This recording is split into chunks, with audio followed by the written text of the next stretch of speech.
They find me for sitting on my own boat. That's how it all started. Just me, a half-full coffee mug, feet kicked up on the railing, and this letter flapping in the breeze like it was trying to escape. The HOA said I was damaging the neighborhood's image by daring to dock my yacht on the public lake. As if they owned the horizon itself now. I almost spit out my coffee, laughing at how absurd it was. But the more I read that letter, the colder my hands got. The wording wasn't clumsy. It was precise. Your yacht violates appearance standards. Immediate relocation required. Fines and doubled dues. $800. $800 for existing. For parking on water that my family and I had used long before some board decided the lake was their backyard. You know what I mean? That's how you know you're not just a neighbor, but a target. Let me back up a sec. Tuesday morning, mist hanging low. I'm out there adjusting fenders, that familiar lake mix of fuel and pine in the air, minding my business. I see the envelope, thick, too fancy for junk mail, Doc Cleet holding it down like it was afraid I'd toss it. Sunrise Lakes Association, across the top, Lydia Mercer, president.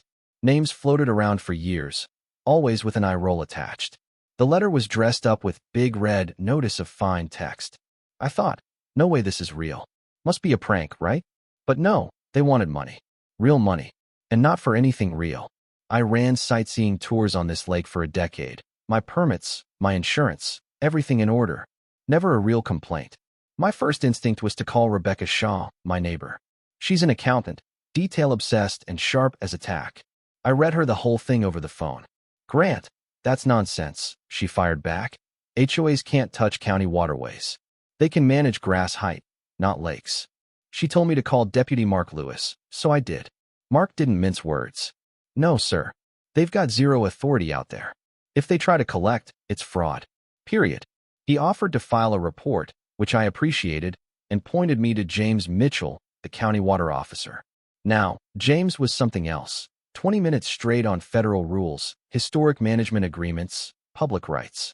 The HOA, he said, didn't just overreach. They crossed into outright crime. James even offered to dig up documents if I wanted. The old-timers down at the marina had their own stories. Martha, in her lakeside cottage, remembered a fishing club that tried this years back. We stood together, and they lost, she said, straightening her shoulders with that stubborn pride you only earn from weathering 50 winters here. That's the kind of solidarity these people have, and why this letter felt so out of place, so hostile. It was intimidation, not bureaucracy, and it didn't feel like it was going away soon. 2 days later, things escalated. I heard pounding on the shore. Not the gentle kind, the territorial kind. I watched from my deck as men in matching polo shirts hammered posts into the public shoreline. Big scenic protection zone, board went up next, blocking the boat launch, complete with graphics and lawyerly language. But I knew the boundary lines. This was county land, not HOA. I started snapping photos, measuring distances, recording everything. The crew eyed me but kept working. Orders were orders. Meanwhile, while digging around for my camera, I found an old metal case jammed under a hatch.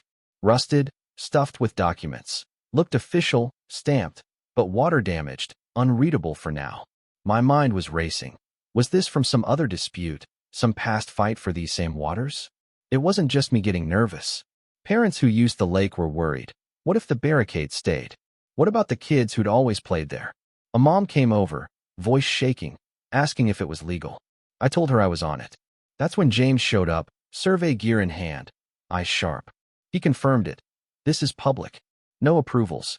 No permits. Not their land. He even offered to pull extra records. Something about the way he operated told me he'd done this before, maybe more times than he let on. From then, it stopped being a paperwork problem. This was physical. I cataloged every stake, every board.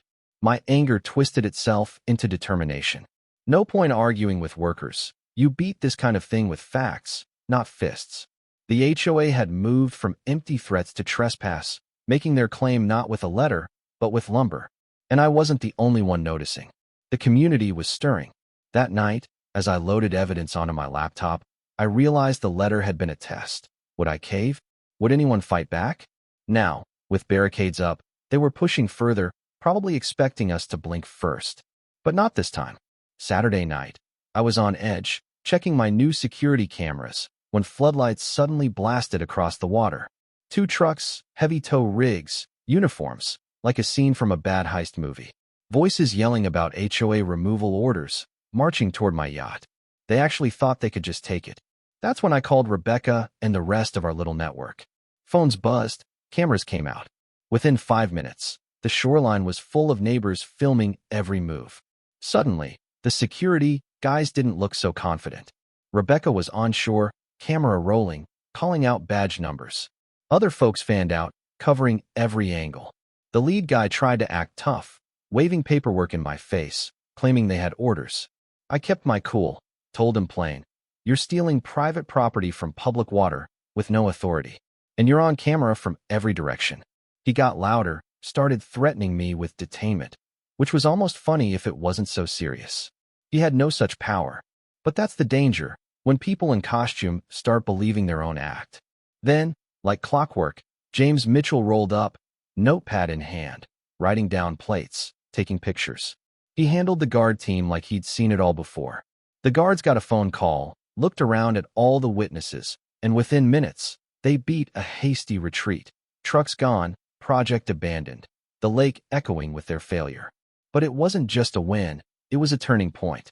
People saw, in real time, how collective action flips the script. Each neighbor's footage became evidence. Every parent, every kid on a bike, every old fisherman was a piece of a shield the HOA hadn't counted on. Their intimidation was now proof of their crime. The aftermath was a scramble, reviewing videos, archiving photos, trading stories. I turned my focus to the metal case I'd found. With Rebecca's help, she's meticulous, patient, sometimes stubborn as a mule, we started cleaning pages. And the more we cleaned, the more it looked like history repeating itself. There were agreements from decades ago, county, state, even federal documents guaranteeing public access and strict limits on private development. Meanwhile, digging through county records, Rebecca found financial shenanigans, dummy companies, inflated contracts, a paper trail leading straight to Lydia and her business pals. It wasn't just about pushing boats around. This was a full-scale attempt to privatize the entire lakeshore, profit in the millions, and erase public rights. It was more than criminal. It was ecological vandalism. James, whose background, it turned out, was more federal than county, helped us compile everything. We got conservation lawyers on board, environmental scientists, business owners, fishing guides, restaurant folks, marina operators, everyone who'd lose out if the lake went private. And we brought receipts, ecological impact studies, financial records, video evidence, all laid out for federal eyes. The case went national. Lydia showed up at hearings with a new legal team, all spin and gloss, trying to sell her scheme as community improvement. Her charts gleamed under the lights, but the facts, our facts, were stubborn things. Biologists explained lost habitat. Economists talked about jobs and lost revenue. Parents talked about access and memory. I stood there, shaking sometimes but resolute, telling the story from the inside out. The pressure worked. Federal prosecutors took up the case. Charges flew: fraud, conspiracy, environmental crimes. Journalists dug deeper, uncovering years of tampered records and failed intimidation campaigns. James, finally, was recognized for what he was, a federal conservation watchdog, embedded here to protect the place we all love. The old agreements were authenticated, the public's rights were reaffirmed, and restoration plans were ordered for every bit of damage done. Lydia and her crew, yeah, they ended up in real trouble.